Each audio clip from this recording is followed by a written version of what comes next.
Excuse me. Are you a football fan? Have you ever found yourself wondering, what in the world was that ref thinking? Well, Mike D, the referee, is here to help you. Join me on Whistle Talk as I talk to professionals on the field and in the booth to help you understand what is going on inside a mind of a football official.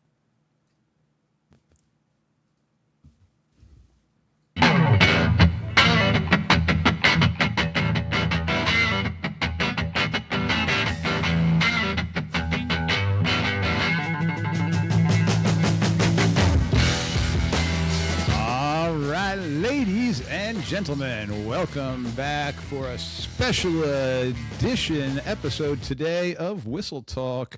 Here we are on National Championship Monday. Big game tonight. Joined today by my buddy Daniel Chamberlain. Daniel, what's happening with you, my friend? All things are well, Mike D, the referee. It's been a long time, bud. It has. I don't think I've chatted since the new year, at least. But yeah, we both got really, really busy. And sick. That was always fun. And illnesses. Yeah. Everything kind of was just ripping both our families apart. So we just had to take a break, I suppose. But we all good now, and we back at it. So before we jump into our fun topic today, who do you got tonight? Oh, dude, I don't think anybody's stopping the Hoosiers. When you rip through Bama, no chance. Oregon, no chance twice.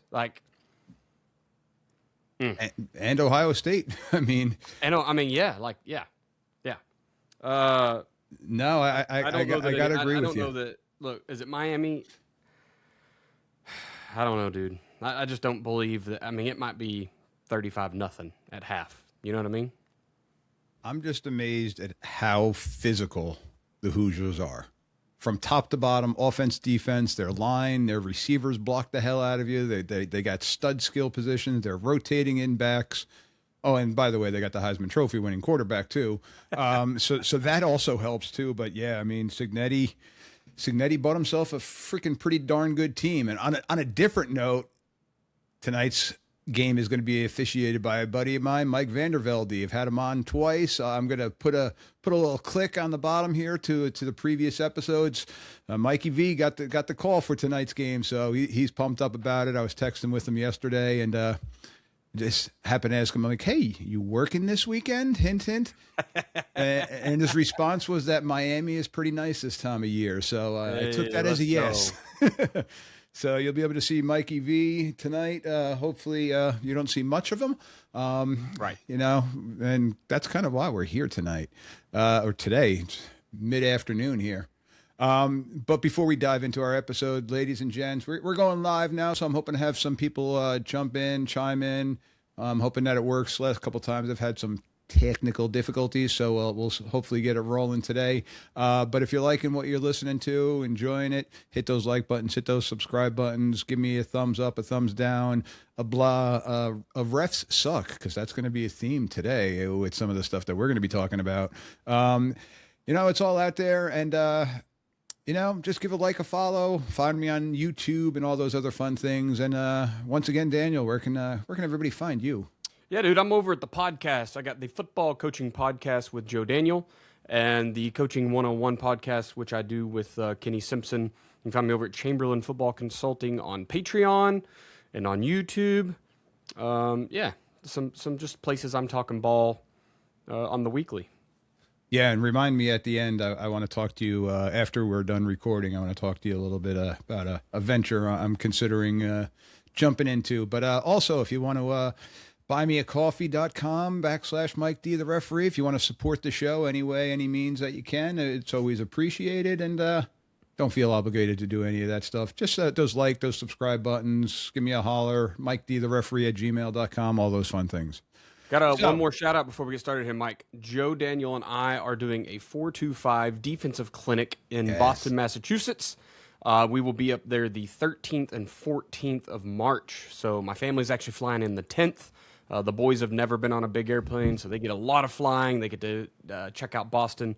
But if you're looking at a very simple defensive structure, if you're looking for rules that will keep your kids in the game, keep them flying around fast, the Joe Daniel football system is for you. You can go over to joedanielfootball.com and check all that out. But his 4-2-5 system is what we're working on in Boston. Now it does transfer to you can any front. It doesn't matter. If you're a 3-4 guy, you can still show up and still look at how we keep things simple.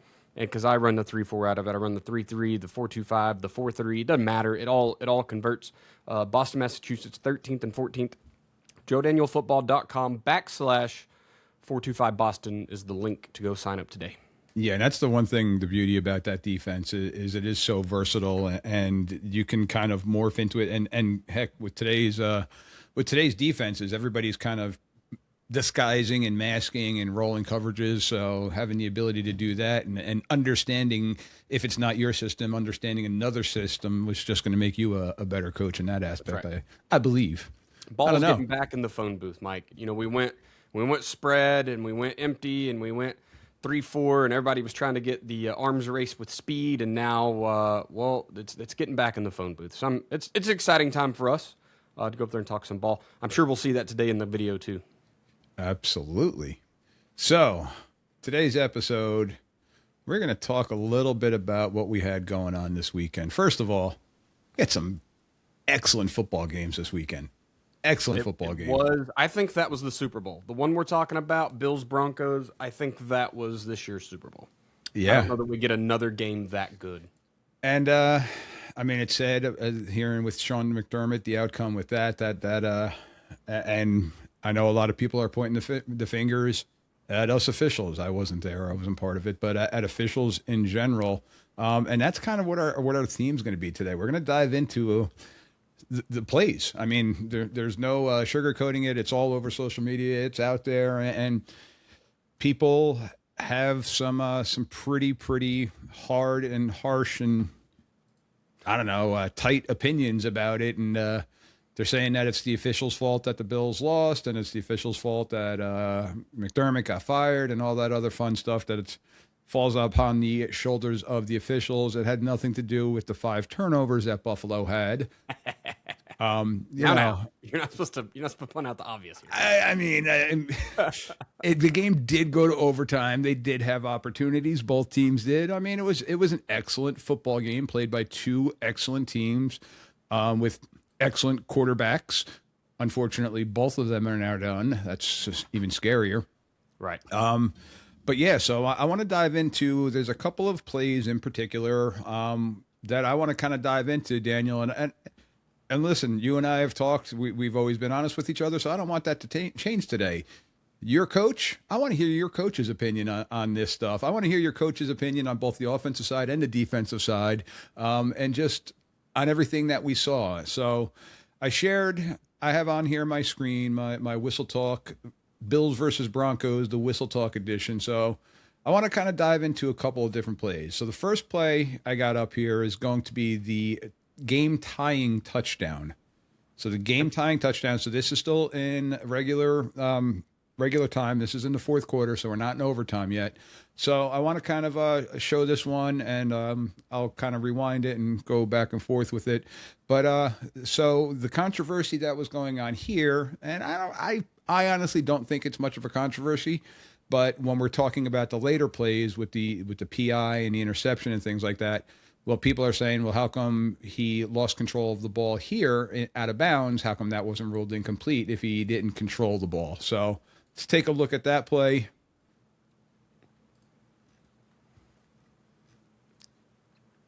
All right. So you got a little wheel route going on up top, and the receiver, I think it was Mims. Yep, Mims Jr. makes a heck of a grab. That ball was perfectly. By the way. There you go. So what people are talking about with this play is, first of all, the question initially was he inbounds? And right there, I paused it. Man, I'm good. I paused it right at the moment where Mims is catching the ball, and you could see his left foot is clearly inbounds at the 1-yard line. So that one's an easy one here. And then you'll see him get his right foot down there. So everything's good. So we got 2 feet down. We got a football move. He's continuing to run, but now he's falling out of bounds. And here's now where the controversy comes. As he lands, Okay. Catch, 1, 2. Right there, you see a little bit of ball movement. You do. And people are saying, well, if the ball moved, why is that a catch? Well, the ball's still secure. Okay. That ball was secured and his hand's underneath it. So I got that as a catch 100%. I didn't even think anything twice about that one whatsoever. I think the issue here, Mike, and this is coaching / fan point of view. The catch, so your possession right now has to survive the ground. Correct. Not you get to bounce it off the ground or the ground breaks it free and then it bounces above you and you re-catch it because now you're out of bounds. So at the point he has lost control, this catch from the point that basically his feet have touched in bounds it can't be good anymore. It can't. And I am a Marvin Mims fan. He is a dude. He's a Sooner for life.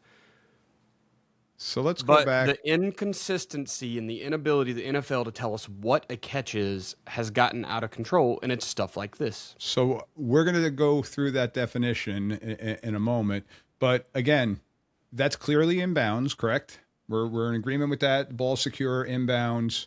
So we got that. But that's a third step. And then it's a fourth step. So the third step, he's out of bounds. At that point, the play is over. The completion happened. The play is over because I'm fast forwarding. The rules state that out of bounds, if plays the over. Player is going to the ground during a catch, which he's clearly falling when he catches this ball. He never has a chance to stop and not hit the ground. That it must survive the ground. It doesn't say on the fourth step or after 2 steps. Well, right. Stop right there, my friend. What does Lee Corso used to say? Not so fast, my friend. Not so fast, my friend. So let's move on, and I want to hold that thought because it's a great point. I know. Yes. So now the big one, the interception. So I got a couple of angles of this one that we're going to watch.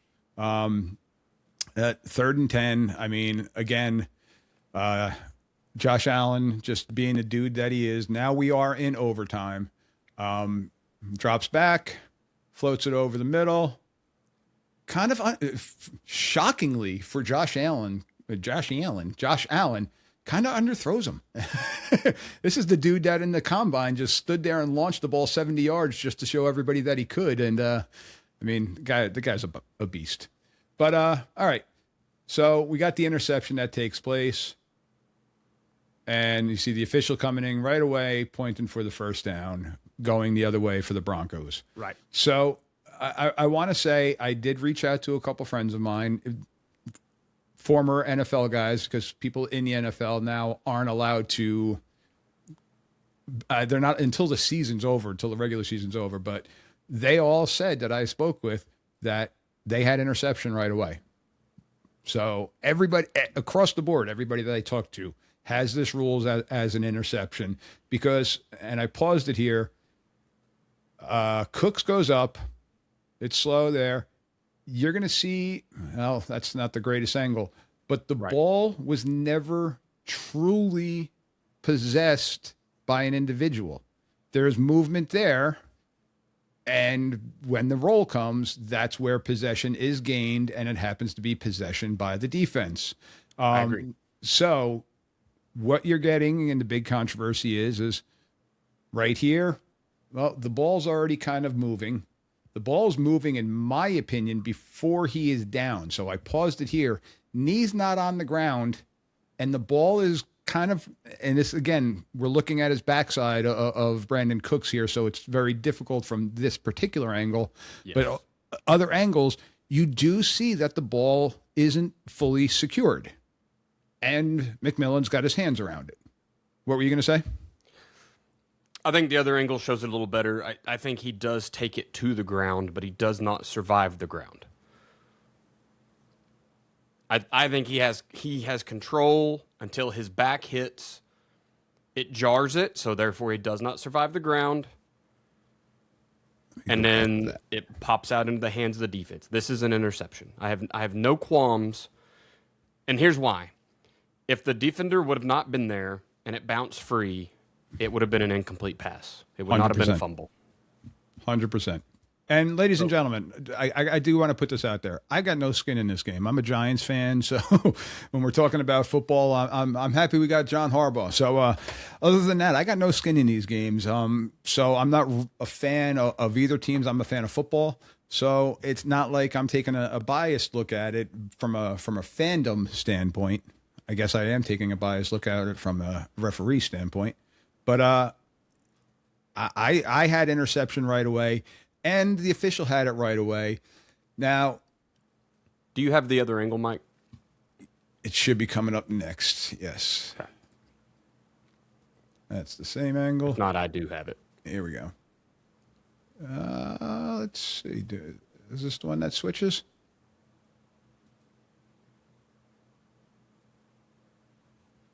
No. So if you want to pull that up, I'll stop sharing my screen really quick. Okay. Let me give sorry, this is live. Didn't know I'd be sharing, so we're completely just going to take this off Twitter. I have no affiliation with anybody in this, but it does give us a better thing. So let me share my screen. And I specifically want that. All right, so this is my Twitter. No stealing of Twitter ideas here. All right, so here's the catch. They blocked it up perfectly. McMillan does a good job not getting. They blocked it up perfectly. McMillan does a good job not getting. Still has it. The ball hasn't moved. I think it comes out as he, and I can't really control this very well. I'm sorry. Right now, it's in Denver's hands. Yep. I assume you can see this. I didn't even clarify. So as of here, the ball has not yet survived the ground. Because the defender doesn't take it away from him. It literally bounces off his body into the defender's arm. He just wraps it up, right? Like there's no. We're gonna need you on this one, Jay. If you can mute the picture of it on the bottom, we don't have to hear Tony going, ooh. Oh, sorry. It's muted on my side. I didn't know it would keep playing for you. Gotcha. No, all good. So, yeah, I think regardless of what image you look at, the ball does not survive the ground. The defender had nothing to do there except he caught a football in a pretty cool way. You might say he prevents the guy from securing it all the way, but either way, that's defense, right? He breaks the basket, sure, whatever. But the ball comes loose as he bounces off the ground. I don't think there's controversy. Well, I don't think there should be. I know there is. I wanted the Bills to win too, guys. I'm 100%. I'm ready for them to get a stinking trophy. But I mean, if you made me have to pick one that day, I was rooting for Josh Allen. So let's see. 100%. All right. Do you have the other ones of this? Can we look at the other film? Wait, let's look. Let's go through this is you. Let's do your ruling. So this isn't from me, but the ruling here is according to the NFL rulebook. Cook needed to do three things to demonstrate possession and be awarded the catch. First, he needed to have a complete control of the ball with his hands or arms, which he did. And now I stole this, so this is not my wording. I stole this. I forget. I'm going to give everybody the proper due in a moment because I have some other quotes. Then he needs to be inbounds, which of course he was. Third, he needed to perform another act common to the game or maintain control of the ball long enough to do so. So the rule book then indicates that this note, quote, if a player who has completed the first two but not the third requirement for possession contacts the ground and loses control, there is no possession. Video of the play shows that this happened. The ball transferred from Cooks to McMillan when Cooks contacted the ground. So Cooks didn't meet the NFL's definition of possession. He had control of the ball. He was inbounds, and he maintained control when he tumbled over Cooks. So going back now to the touchdown. I think that Mims had possession. Yes, the ball moved, but he didn't lose control over the ball. And that was going back to the Calvin Johnson rule that they put into play. Because his hands were still under the ball can move with slight possession still there. So that's why I still think that 100% was a catch, without a doubt. This one, I can definitely understand the controversy. And here's where I can't defend the NFL, the officiating. And this, again, was a quote that I got. It's a standalone game. There's no reason to move this game along. There's nothing else it's competing with. Right. It's in overtime to go to the championship game. Take your time. Yes, all turnovers are reviewed. Yes, Carl Sheffers had to have gotten the okay that they were to move on and play. But what is the rush? Take your time. Go to McDermott. Explain to him what happened. Heck, if you have to, go underneath the hood and go take a look at it. There's no reason to rush. Right. And I think that's one of the things I know that's one of the things that people are ticked about, because we replay anything and everything these days and stop the game. But in one of the most important games, at the most important time of the game, you don't. Why? That one I don't have an answer for. So at least come out from under the hood, go to the hood, come out and say, look, we reviewed it. Here's the ruling. He didn't meet the criteria. I agree. We can see now he didn't, if we aren't jaded by, the snowy Bill's eyes, but it is what it is, man. And that one stinks. Yeah. And what was the ruling on the field? What did the referee, what did the back judge signal? Interception. So you would have needed to have clear, unquestionable evidence to overturn that. So even if he went under the hood and came back out and said, upon further review, the play stands, move on. That's it. Yep. And that's one that I don't understand. All right. The second one is the defensive pass interference in overtime. The first defensive pass interference penalty that was called. But then you'll also know that there was a roughing the passer penalty on it. Yeah. So this is the replay of it. Defensive back is trying to talk his way through. They're pointing. What's going on? So here's the interference. So again, you got Mims. They're hand fighting. Yeah, he does have a little bit of a hand on his hand. Am I calling that at that point in time? I don't think I am. I don't think he ever restricts Mims from getting that hand up. It's slight. And let me see if I can backtrack it.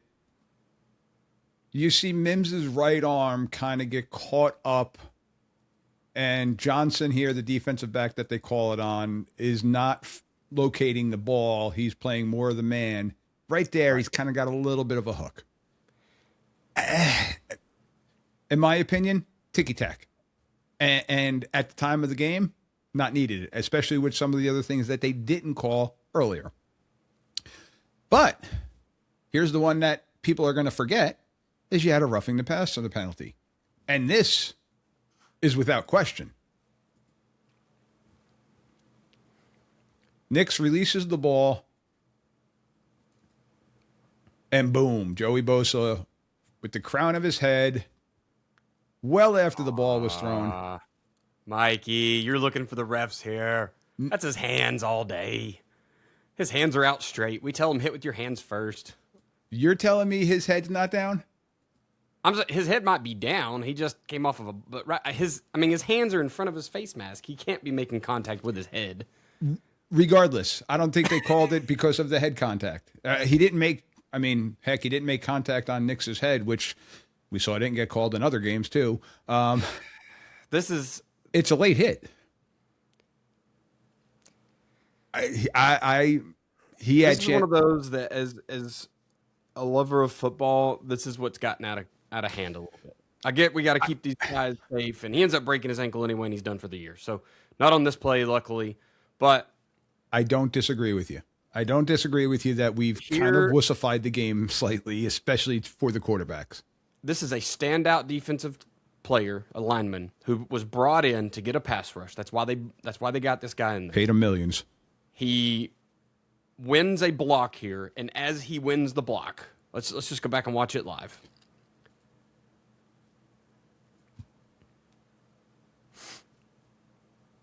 So he, like, how's he supposed to put the brakes on his left foot? Okay, from the time he gets his eyes around and wins the block, right now, he has 1.5 steps to put the brakes on, and he doesn't even have a chance to accelerate.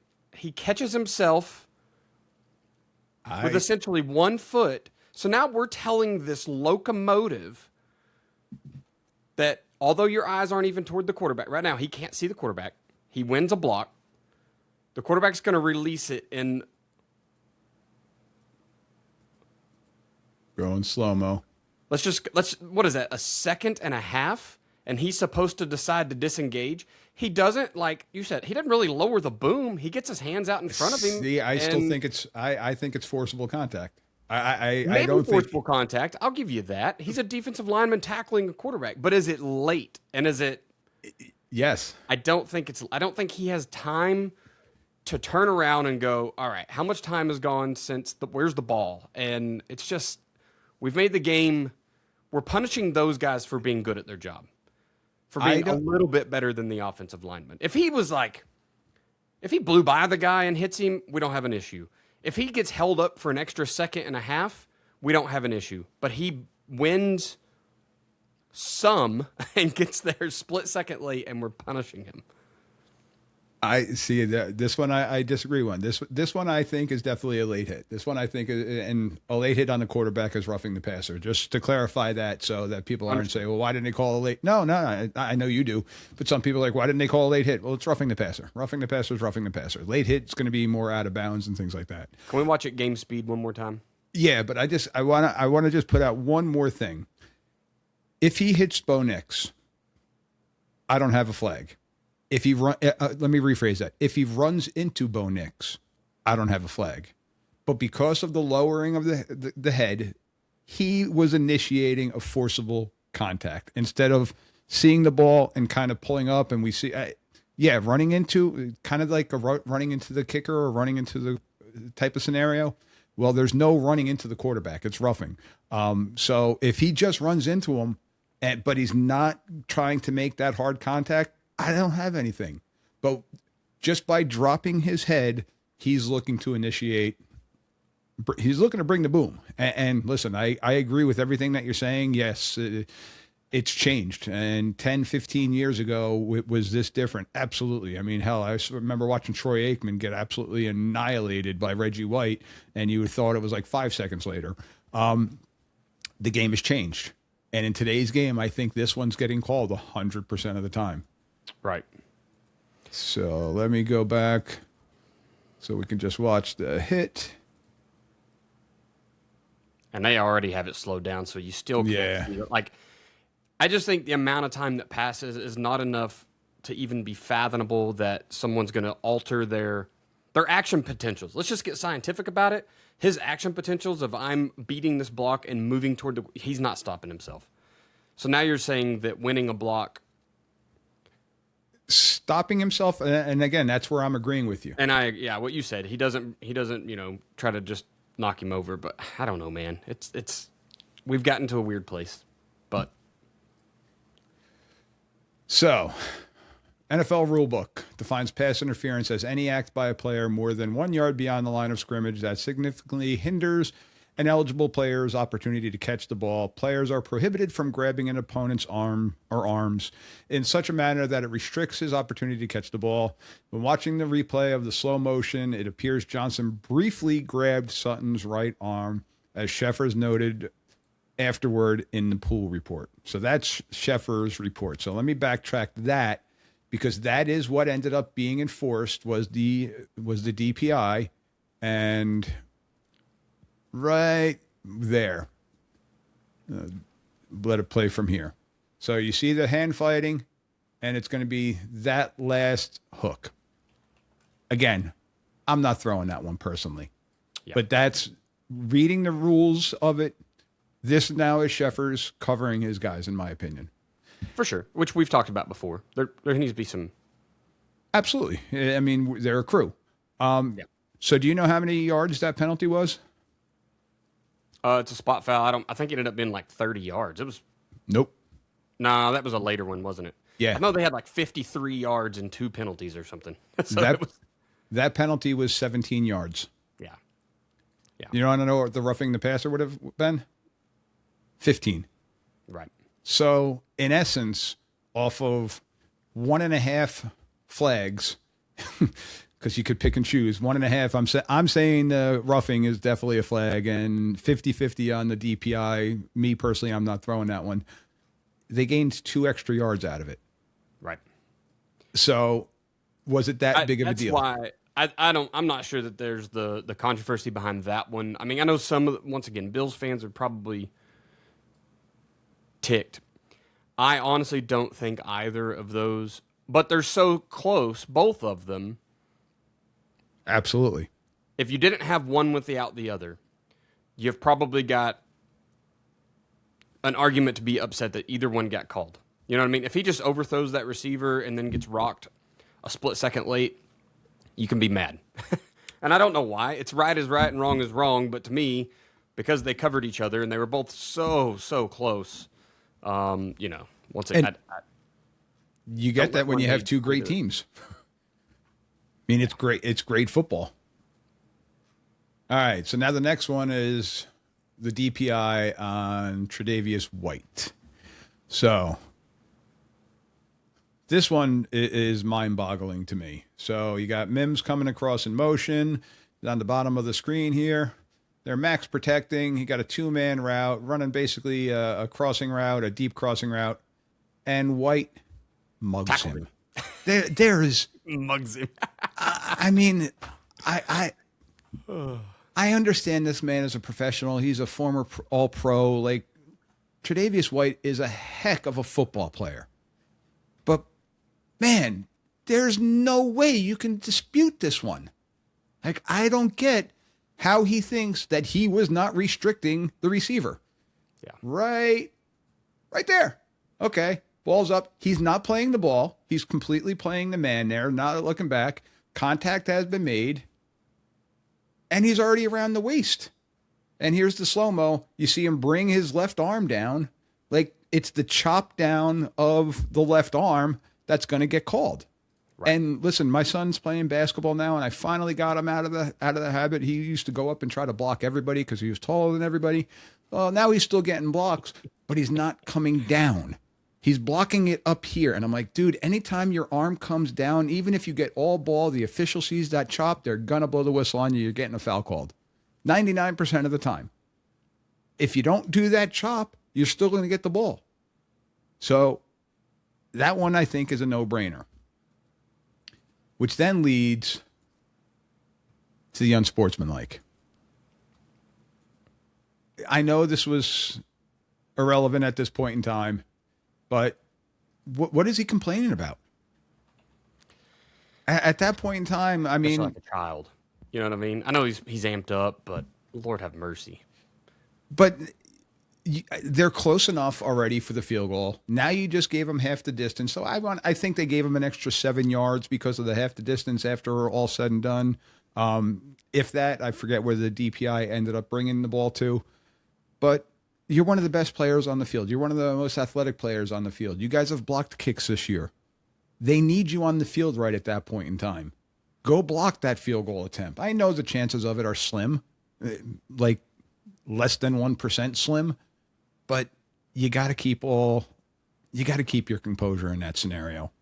And that one was a no-brainer. And that one was a 30-yard pass interference penalty. Right.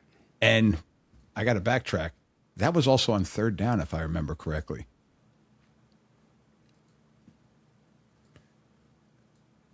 Let's see. Second and 12. Okay. So let's see where this ended up bringing the ball to, because I forget off the top of my head. But you got a little bit more than 5.5 left in overtime. Yeah, so the UNS It's got to be better than that. Like, honestly, how are you getting beat that deep against Marvin Mims? A 2-man route.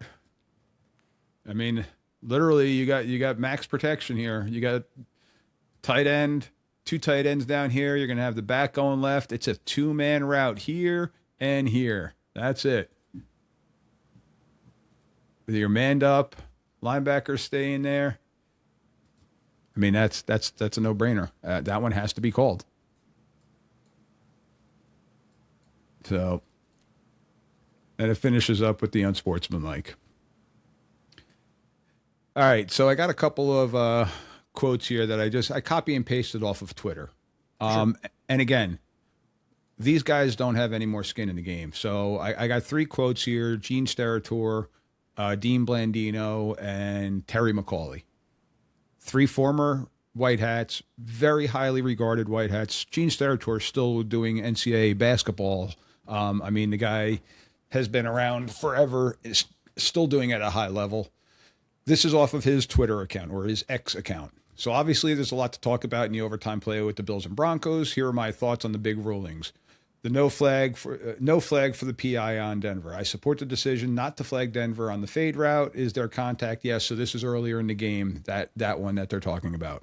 That one I think was just pure great football. Two guys hand fighting. I want to say it was going to the left on the TV screen if you were watching it. So if you remember that play.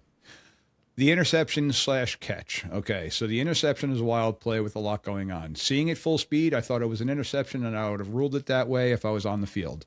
So right there. Okay, now Sheffers go under the hood, say call can't be overturned. Whatever the verbiage that they use, meaning that they didn't have enough to change it. Yeah. So in Gene Steratore's perspective, on this play, it looks like Cooks lost the ball as soon as his body hit the ground. In my opinion, if there is no defender near him and he lost the ball when he hit the ground, as you said before, Danielson, the ruling would have been incomplete. For sure. So I 100% agree. Now here's where, and again, this is Gene Steratore. I didn't talk with him. I talked to a couple other people. I would have liked to see the game stop for a few more formal reviews. Okay, with an announcement from the referee on exactly how that was ruled. So he doesn't have Carl Sheffers back on that. He agrees that with us and with the other people, it should have been stopped and it should have taken place. Pass interference, the first one. I didn't think it was enough for a foul. It was, to me, the same play that happened earlier in the drive, and it didn't warrant a flag. Nothing on that play seemed to be... noting that on that play, there was a flag for roughing the passer too, so Denver still would have gotten the first down. So he's kind of in agreement with me saying, all right, the PI, he wouldn't have thrown, but the roughing the passer, he does. And then the last one, it's pass interference number 2 on the Bills. It kind of cut off on my screen, but basically he says that one was a no-brainer, which he mugged him. That was my robbery quote. In the middle of the field. There was not even people around to hide it. No. So the second one here is from Terry McAuley. And I got to say, he's a great follow on Twitter. If you don't follow him, Daniel, I suggest following him if you're going to follow any former referee, because he doesn't mince his words. He sees something wrong, he's calling the officials out. So what he posted is a player going to the ground to catch a pass must maintain control during and after contact with the ground. That's the rule. Apply accordingly. So he kind of just threw it out there for people. Well, he had 3.5 views and probably 20,000 responses on this one. And I would say if there was 20,000 responses, 19,999 of them were Bills fans. So they weren't happy with this. For sure. But going back to the Mims touchdown, maintain control during and after contacting the ground. Mims didn't drop the ball. He still had two hands around the ball. So he still did have control of the ball, in my opinion. Right. I don't think I disagree with that. I don't know. Sometimes in football, there's things that are so freaking close. And you got to get back to the game before you had 13 angles. Yeah. And every play could be stopped and reviewed. So at some point, that's where that comes in. You're right. He made the catch. He got his 2 feet in. He held the ball. You just get the ones that matter in bigger situations, and then it's like, all right, we gave you some little stuff, tighten your stuff up. But it's almost like the standard is the standard as well, right? Like how Nick Saban do we want to be today? If it's a clear right or wrong, does he bobble it as he's out of bounds? Because then he doesn't have a catch, and then that goes into other catch rules. I mean, it's just, once again, inconsistency, I think. So here's the question for you with that Marvin Mims one. Let's take the boundary completely out of play. If that happened in the middle of the field, what do you have? That's a catch, without a doubt. Because there's not, but it's a secondary catch. He controls it, he gets to the ground pops it loose, he re-secures it, and is still being touched or not. It's no different than if you take, let's just say he tip drills it to himself. Mm-hmm. He tip drills it up, he falls on his back, he catches the ball the second time. The amount of space between his hands and the ball should not matter. Does it break loose, yes or no? Okay, so if it happens in the middle of the field, it's no different than a tip drill to himself with a very small amount of movement, but it does move. Making it out of bounds is where you go, okay, well, now he can't be established as inbounds for the secondary catch. He is out of bounds, so it should have been incomplete. 100% my opinion, and I don't get paid to ref like the rest of you guys. I don't get paid like they do. And that's here nor there. I forgot. I also have a quote here from Walt Anderson. Now, all of these guys, and I know there are people out there that are just tired of hearing from the rules analysts that all these networks have, but well, they are all. If you think about the backgrounds of the four people that we're talking about, Walt Anderson was the former president, or I forget what, chief of operations for the officials in the NFL. Dean Blandino was the same thing. They're all very highly regarded individuals. So this is from Walt Anderson on the NFL Network. He appeared on the network and explained that Cooks never had complete control of the ball as he hit the ground, and because the ball was still loose in his arms, McMillan was able to secure it for the interception. He also addressed the issue of why there was no proper explanation, and this is where I'm going to disagree with Walt Anderson. Carl Schuffers didn't address the play to the crowd or the audience. Anderson said replay assistant and the officials in New York reviewed the play quickly and made the call. Replay has all of these angles to take a look at. This is a quote now. And see, quote, was the ruling on the field wrong or was the ruling on the field correct, Anderson said. If you can confirm that the ruling on the field is correct, they really want to move the game along. I don't agree with that. I mean, with all the things that we have going on already, that's not one that needed to be rushed through and not announced, in my opinion. Again, that's me. I think it kind of goes back to what you said a while ago in that saving each other's rear. If you stop it, you're already showing a distrust in the guy that threw it on, right? You're already saying, well, we're going to look and see if you got it wrong versus just move it along and say, we have enough faith and we've got enough quick looks at it that we're good. I'm with you. It should have been stopped. They should have went and checked it out. Give an explanation. But and the thing that he does bring up here is all turnovers are being reviewed. All scores are always being reviewed. Okay? So everything is being reviewed on those two particular plays.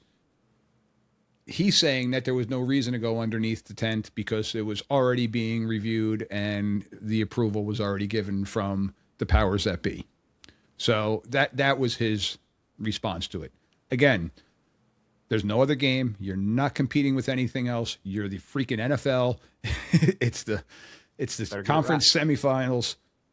You know, it's you got a lot of things, a lot of eyeballs glued to you at that point in time on a Saturday afternoon when on a holiday weekend. Like that was the thing to do at the time. Well, give it the rightful due process, in my opinion. All right, and the last one was from Dean Blandino. This one he said to TMZ Sports, which I know it's a Fox thing, and he's on Fox, but to say it to TMZ Sports, but okay. And he was the former vice president of officiating, Dean Blandino. The officials did not blow the interception call during overtime. It was called correctly, full stop, according to Dean Blandino, former head of officiating. He explained Cooks is going to the ground. He's got to hold on to the ball when he lands. I thought the ball came loose immediately. McMillan ended up with it. So his is much more brief. He doesn't really dive into it. But the thing with all four of these gentlemen in the quotes that I pulled, they're also on record for disagreeing with a lot of calls too. And so, and that's the one reason I do give credence to what they're saying. They're not just puppets. They're not getting paid by the NFL now. Well, Walt Anderson, I guess, is because he's on the NFL Network. But Blandino, McCauley, Mike Pereira, all those guys, they're not getting paid by the NFL anymore. So there's no real, at that point in time, they're getting paid by the networks. So why not give your full opinion? Why not say it like it is? Yeah, I know they probably still have some friends that are involved, and Carl Sheffers has been around for a while, so Blandino may have been on the field with him. But these guys are critical too. So, and people don't always see that aspect of it. So, I don't know. That's all I got. I have one more to show you, if I can share my screen again, if you're okay with that. Why not? Okay, so this is later the same day, if I'm not mistaken. This is Bears-Rams. See if I can share. On the YouTubes here. Where did it go? There we go. Okay, so we're going to see here is Devontae Adams is going to run a little postish route. They're going to nail him before he can get to the ground. The ball is stripped. Chicago comes up with it. Very reminiscent of the game we've been talking about, but it's ruled a catch and down by contact for the Rams.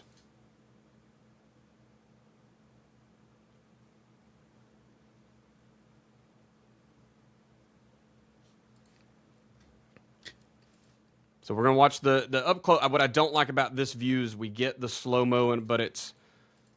So if I remember the this... guys have already made contact with him. Yeah. So you have to kind of piece some things together here. I think and that's where they pause it. I think right there, his knees down, forward progress is stopped, and then they pull the ball out, because I don't think that the ball is moving prior to his knee being down there, if that makes sense. And I'm giving you my opinion. Now, they do an excellent play of ripping it out, and the Bears did that all year long. I mean, hell, Peanut Tillman is in the Hall of Fame because of that.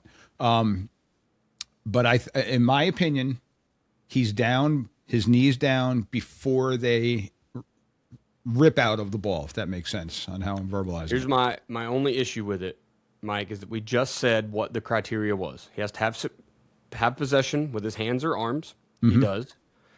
Okay, he has to make a football move. If he's going to the ground and he's not able to make a football move, he has to survive the ground. Correct. Okay. There's no football move. But I don't think he's not surviving the ground. He's not surviving the rip out. He doesn't even make it to the ground. He can't even hold on to it until, well, his knee's down. That's a tough one. It is. That's a tough one. Because if we're calling him down right now. So let it play through, because on the slow-mo, they pause it. Yep. I wanted to kind of this. And if we're calling him down right there, the defense is hands on him. He has possession. A knee has gone down. This is where it gets weird about the other guy had possession. His body was on the ground. He was being touched. I'll give you, he doesn't survive the ground. This cat can't even hold the ball to get down there to the ground. He's not made a football move. So this is the weirdness in the catch rule, right? It's absolutely. What is a catch? And we still can't say for sure. Because he doesn't get number 2. What was the 3 rules? You'll have to remind me. I'll go back to it so I quoted correctly. But let it play forward a little bit until the networks do the slow-mo of it. Yep.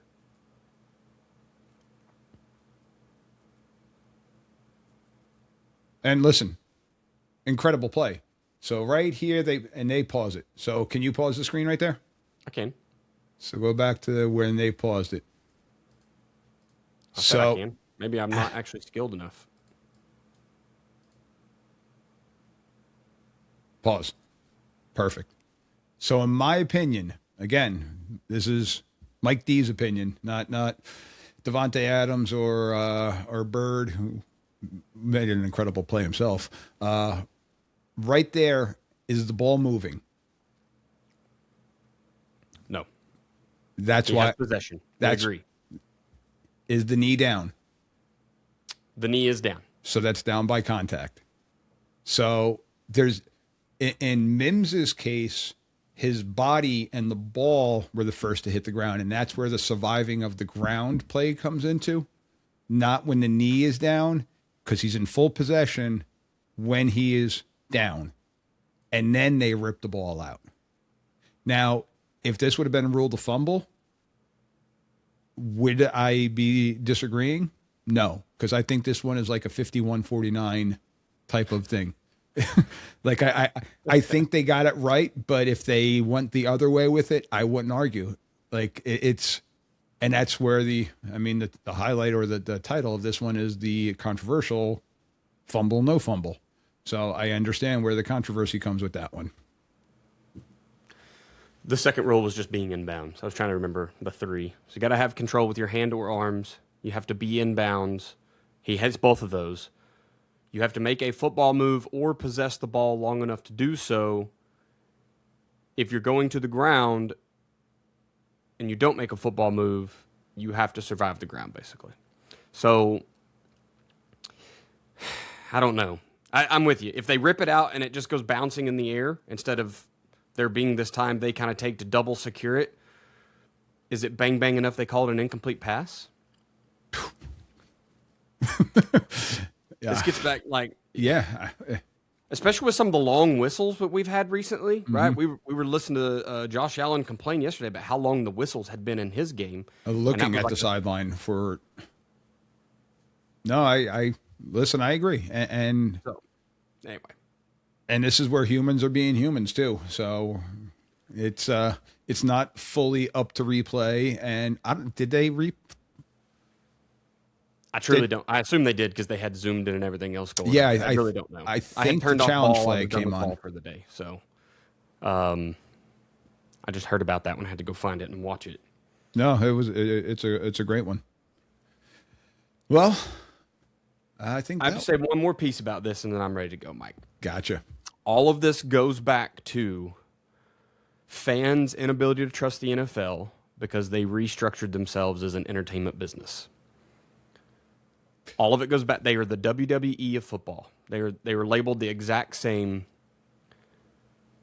They're entertainment franchises. And so, by all rules, the NFL can, and it is not against the rules for them to script. And I'm not saying there's a script. No, I know. But I'm also not saying that guy who called from New York might not have been like, we kind of want to see this go the other way today. You know what I mean? So that's the. I love ball. I think football is getting screwed up from top to bottom because of transfer portals and NIL and all of that stuff that's making it so controversial. You can't even go out and just be excited about a guy on your team for 4 years. But now you get a team that's doing big things like the Bills. Like, we finally have the chance. All the other dudes are out, right? The Chiefs have knocked them out. Yeah. 5 years in a row. We finally get no Mahomes. Ravens are out. All the other players, the big-time players, are out. And it just seems like they weren't supposed to be there in the first place or something. I don't know. Very strange. So I think that's what it comes back to, is like when you already have rules that are hard to enforce because no one knows what they are, or we know what they are, but we don't know how to enforce them. We don't know what a catch is. And now you have these gimmicky things that keep happening. It makes it hard to believe. Yeah, it's tough. Last note. We had a hook and lateral in that game. Yeah, we did. That was awesome. I love that. Got to get the running back out there. That was amazing. That was awesome. I'm sorry I deviated from our topic. But, listen, I mean, in the springtime, watch the UFL. In the fall, watch the ACC. And the reason I'm plugging those two is they show and have the live communication of the replay. So you hear what is going back and forth in that. And I think that's awesome. That's full transparency where now, okay, is that guy that's in the booth, could he be being told by somebody else, hey, Tosh, this is what you're going to say now? I mean, yeah, we can open up the conspiracy theorists to everything, but it's the transparency, and you're hearing the banter going back and forth to the people on the field with the people in the replay booth. So just take a look at that stuff. Yeah. Number one, because I like to see behind the curtain on everything. 100%. Two, because I've been working with you, so it's like I have an idea about how this O to O, and of course we don't have a replay booth, but what does it sound like when these guys are conferring with it? Like, what did you I know what I saw. Can you confirm it, or do you completely blow my what I saw out of the water? Because there's a lot of trial evidence that says humans are bad at recollection, right? Like, even when you just saw it, sometimes you can't recollect what exactly you just saw. Especially in the moment when you got 80,000 eyes looking at you. I love hearing those guys do that. And then I think the idea behind it is just great. It's just, very transparent. I hope the NFL adopts that in the next year or so. I don't know. The entertainment business, I don't know if they're going to do it. I know it. I don't think they can. All right, brother man. Well, once again, I appreciate you taking the time on this National Championship Monday. It's also MLK Day, so I got to give right just to that too. So it's not just a day off from work for me. It's we got some good purpose for it. But tomorrow should be a holiday too, and Super Bowl Monday should also be a holiday too, in my opinion. Or what if we just make this game on a Saturday night? Don't get me started. It could have been played last night. The last game started at 6:00 last night. NFL could have went noon, 8 p.m. national kickoff game. Why on not? Saturday. What are we doing? Why not? I know. Now I gotta force myself to stay awake. Instead, tonight. I watched the Seahawks beat, and I don't even know who they played because it was 85-0 or whatever. I ended up turning that one off against the Niners. The Niners. The Niners are they're a mass unit right now. Yeah, they fell apart. Yeah. Conspiracy theories. There you go. There's another one. Woo! All right, Mike. Thanks for having me on, brother. Guys, go check out the podcast, the Football Coaching Podcast with Joe Daniel, and the Coaching 101 Podcast, which I do with Kenny Simpson. Check me out on the YouTube. You can check me out on Patreon. Come see us live in Boston. It's not a comedy act, but I might put on one skit. We'll see. Ooh. Good stuff. Good stuff. And I'll let you understand we didn't go live. The live aspect didn't work for YouTube. So it says it's live on mine. Yeah, it's live on Riverside, but not on YouTube. It didn't go through for some reason. That's a shame. It's the issue I've been having because I was hoping to get some banter back and forth with this one. So, all right, brother man. Appreciate you as always. Have a good one. Until next time, be safe. Toodles.